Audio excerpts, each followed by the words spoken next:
Today we are taking yet another step in the race car direction and building a fully custom chassis harness for my 350Z Pro car build. Here's where we're currently at. There is nothing in here. No wiring for anything. Just my main power cable that is kind of just running to nothing, and that's it. That's right, we got rid of everything factory wiring related, and we're gonna be doing it all from scratch. But before we start laying out any wires, we need to get a few things mounted. I'm talking about a switch panel, a standalone ECU I'm gonna be running, and the display for that ECU. So let's get some shiny new parts out of the boxes and start figuring up some mounting solutions. Not doing this in any particular order, I'm just starting with what I think is the coolest, which is gonna be my new switch panel. This switch panel is going to control everything. So ignition on, fans, if I want to arm a nitrous system, probably to start the car, is going to be my control panel. And went with a really simple one. You can actually get this on Amazon, so I'll put a link down below. This is from Aux Beam. This is the switch panel here. Pretty cool. You can label all of these with whatever you want. So of course it came with the switch panel, and it came with the kind of thing that's going to control it all. So this is where all of your inputs will go. We open this up so you can see inputs will all go in here. They're all fuse protected, and then your output is just this cable, and this cable will run to our switch panel. It also came with a circuit breaker, main power wires to power that like distribution block thing, and a cool mount for the switch panel. So let's figure out where this is going to go, how it's going to mount, and then we'll take it from there. Pretty cool kit. It's also pretty affordable. So I'm going to get the switch panel mounted in a place that I think is close, and then from there we can figure out where the distribution block can mount and make sure it's not too far away so that the little cable can actually reach it. I have a lot of ideas going through my head, so I'm going to start laying some stuff out before we actually start making anything. I'm kind of going crazy on where exactly to put this switch panel. I went as far as removing the factory handbrake, which is something I've been meaning to do anyways, because I thought maybe I'll put it like right next to where I would be sitting, right? So like in this area here, thought it would be cool. Mounted something like that. Obviously I'll be sitting here, which would totally work. But after giving it some thought, I really have no idea how much I'm going to have to cut this trans tunnel up for the new transmission. I don't know where the shifter is going to be exactly, and I would hate to put this in a spot and then have to move it down the road because now my shifter interferes with it or whatever. There's just a lot of uncertainties. I can move it further forward as well, but I don't even know what dash I'm going to put in this thing. I'm toying around with the idea of doing a fiberglass or carbon fiber dash, which they don't make a Z version of that, at least not that I'm aware of. So it would have to be something aftermarket. So I don't really want to mount anything further forward where it could get in the way of a new dash. There's just a lot of uncertainties, but I think I came up with a place to mount this thing where it would not get in the way of anything. So let me mock it up real quick and you tell me what you think. All right, it's officially a race car. This is what took it over the edge. So you're sitting here, fully assembled car, beach towel window, look up, bam. We are so ready to go. I am really happy with that though. It turned out sick. I put some riv nuts up there. There was already one existing hole. Use some nice hardware. That looks sick. We'll just zip tie the cable up to the cage, run it down across the dash bar, and I think we'll put everything in the passenger footwell.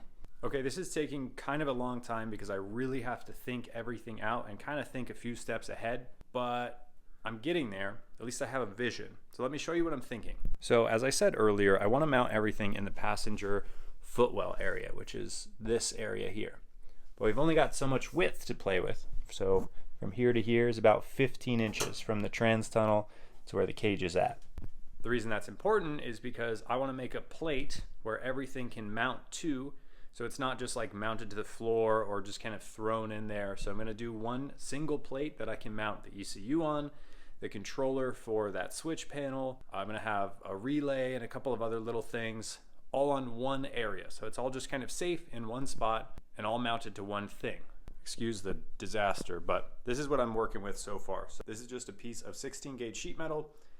Obviously it's way too long, so I'm measuring out like 14 or 15 inches and trying to see how all of this would fit in that space. So you've got our Holley Terminator X, the controller for the switch panel. This is an extra fuse block, so all the fuses would go in there, and then any inputs and outputs would go in there if we need extra accessories. And then we've got a solid state relay, and I also have these like breaker things. I have a couple of these. I'm not sure exactly if they're going to go on here, they're going to go somewhere else, but this is kind of the idea. So now I've got to figure out how I want to lay this out, how I want to mount it in the car, and then start mounting stuff. Okay, I am guilty of going down the rabbit hole on pretty much every project I take on. I always come up with an idea for something, and then I'm like, well, while I'm in there, let me just go a step further, do a little bit better of a job. Ultimately, it's gonna end up with me having a better car, because all these little details add up into a real quality thing, but it does take time. I just spent probably 2 hours messing with the passenger firewall, because I'm gonna mount the control panel thing that we're building to the roll cage in the firewall, kind of like a shelf basically where everything's gonna mount to, which means I needed to weld tabs to the firewall. And the passenger firewall was the only place that still had sound deadening on it. And I've wanted to take it off forever, but with all the factory wiring still in there, the dash and everything just kind of in my way, it was never a priority. So I painted over it, just kind of forgot about it. But since we had everything out, and I had to weld to it anyways, which means I needed to at least clear out, you know, a couple inches, I decided to just go the extra mile, burn all that crap off, and then spend way too long cleaning it up. But I am happy with the finished product. So let me show you before I start welding on it, because I don't know if it was worth it, but it was worth it. Now you may not be familiar with this unless you have really had a deep dive into a Z, but normally the passenger firewall is covered with sound deadening pretty much from the floor all the way up. And this was the work of a torch, a scraper, and then a wire wheel on a grinder, and it looks great. So we'll weld a few tabs. I'll end up painting all that with Steel-It so it matches the floor here. So let's get on that, get back on track, and actually get this control panel thing made, because the boys are coming over tomorrow morning so we can actually get this wiring harness started. I said we were going to weld tabs to the firewall so we can bolt this plate to, but I also need to weld tabs off the roll cage. I want to show you guys a super cool product. I'll be honest, I forgot where I bought this, but I will figure it out and put the link down below. Because if you are fabricating anything, especially something small where you're going to build something off of your roll cage, these are so cool and they're going to save you a lot of time, and they look pro. So it's this little tab here. It comes exactly how you see, bent, hole in the middle, and the way it works is it's cut out like that to sit on a bar, and then you can weld it, and now you have a nice flat tab that you can put a riv nut in. You can weld a nut to the back and make this a bolt-on thing. However you want to do it, this is a super handy little thing that you can pretty much weld wherever, build whatever you want. I love stuff like that because ultimately it's saving me time and it's giving me a better finished product, so it's a win-win. Like I said, I'll link these down below because I can't remember where I got them off the top of my head, but I know they were pretty cheap and they're going to elevate your project just a little bit more. So let's weld these to the cage and get that panel in. Got them welded in. The gang's all here. We are getting some work done. Yeah, I remember NS2 was expensive. Here's our finished control panel thing. Turned out super cool. Got our mounts welded up to the cage. Threw some Steel-It on everything. Looks really good. We also added a bolt, basically just welded straight to the cage. We're going to use that as a chassis ground. You have to double pump the brakes. How would you like? Finished product. Let's throw it in the car. Start mocking stuff up. Got our plate. Everything's mounted underneath. Super cool. Shot from underneath. People usually their main issue is. What's going on, Bailey? Let's see. He's putting in something. He's putting in something.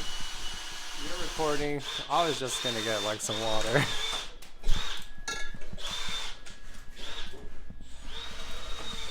Yeah.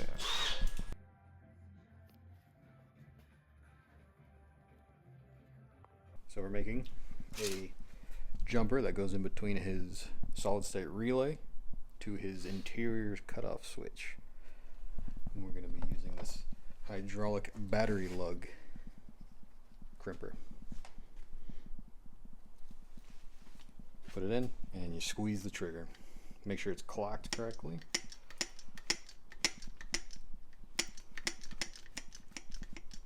We do this and we don't do solder. I can't stand people that want to solder things in a car, Why is that? because cars vibrate, and I highly doubt most people know how to do correct temperature soldering. I'm trying to do is get rid of having Now we squeeze it. It's like a wear item. That's good. Eventually wear out, especially in drifting, like once a year. And we'll put that over it. Boom.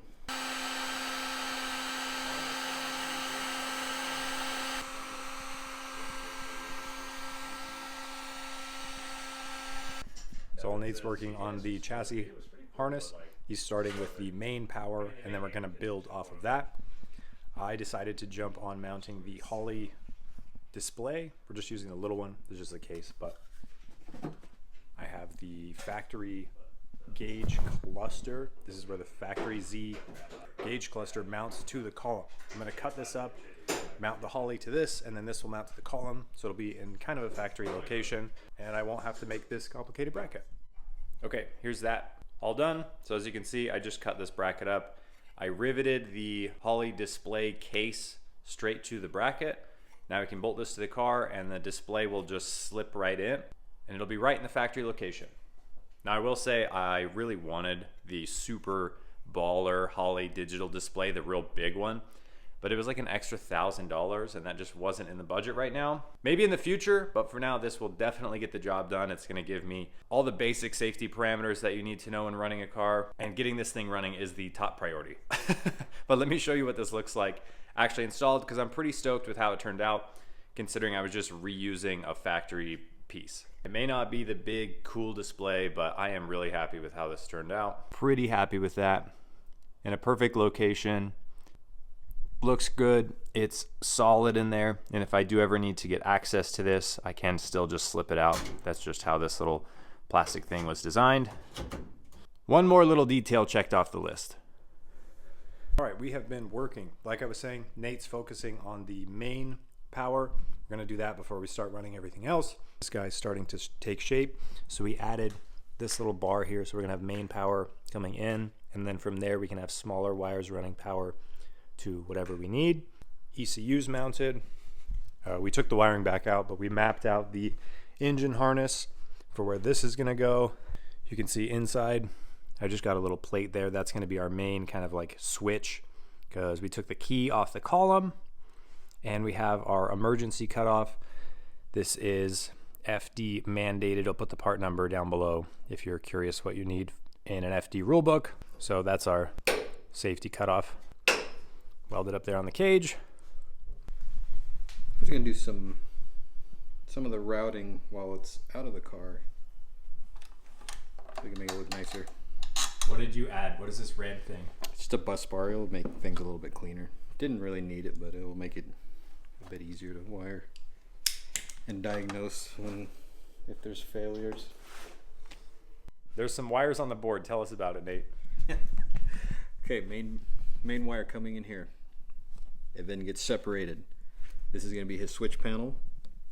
This is going to be fuel pump and radiator fans. This is going to be headlights, brakes, and any emergency circuits we might need in case things go bad. And that's it. Okay, this video's been a little scattered, so I want to recap everything, because the steps we're taking and the process we're doing, you can apply regardless of what car you're building, assuming you're building a race car. So step one, obviously we stripped the car of literally every single wire, got everything out. We kept a few things though. So pigtails off of whatever factory parts you're going to be using. When I say a pigtail, I just mean factory connectors plugged into whatever you're using with, I don't know, 6-8 inches of wire still left on the connector. So an example, taillights, right? I'm not going to reinvent the wheel here. I'm going to use factory taillights. So I want the factory wiring that connects to the taillights. Pretty simple. I left them plugged in, like I said. Cut a decent amount of wire off this, so now we can tie our new harness into these wires and we'll have functioning taillights. So after you've picked what factory stuff you want to use and saved those connectors and got rid of everything else, you can start building the new harness. And you want to start with your main power. Those are going to be your biggest wires, the most bulky things that take up the most space. And it's important that you know where that stuff's going to go so you can place everything else accordingly. So for that, start with a good battery. Thanks to Optima, we've got plenty of juice to power all this stuff. Haven't mounted or hooked this up yet, but we've got a 200 amp breaker that will be kind of a redundant safety feature. So power will come off the battery to the breaker and then forward. From there, main power runs in the car, and we've got it routed to our relay box. Now this is our like master power relay box thing.